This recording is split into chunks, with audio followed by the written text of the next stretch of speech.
right, so now we've done a couple of videos around recovery and what does recovery really mean? How does breath work fit inside the context of recovery? And I just want to clarify a couple of points. And recovery is about transitioning well between states of stress and states of adaptation.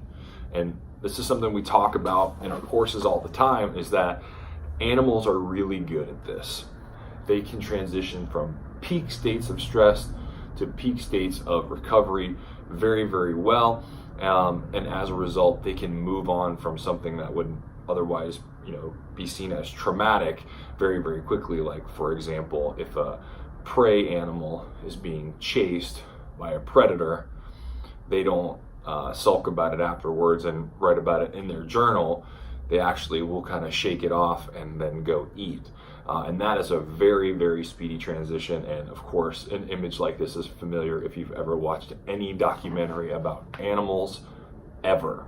Human beings, on the other hand, don't transition quite as well. It's a lot choppier of a process often because our minds get involved and break things up for us. Now, where breath work can come in is helping us to transition more smoothly between these states of peak stress and states of optimal recovery and adaptation. And that cycle of recovery is really important. And over time, longer and longer arcs of time, the better you can transition more smoothly back and forth, the more well adapted you're going to be and the more adaptable in general. And then we like to use the term anti-fragile, which of course we borrowed from Nassim Taleb, who wrote Black Swan and the book so titled Anti-Fragility or Anti-Fragile. And this concept of anti-fragility basically is something being able to put into a chaotic or disordered environment, put under stress, and then becoming better. So adaptation.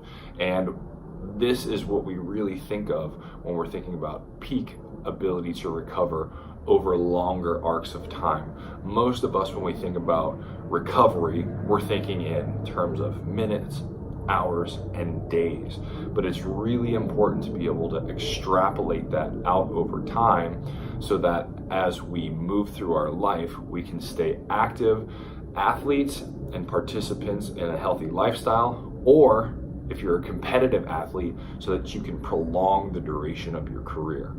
So as we advance our thinking, it's really important to be specific about what we mean and what we want so that we can direct our behaviors thusly. All right, thanks again, you guys, and see you next time.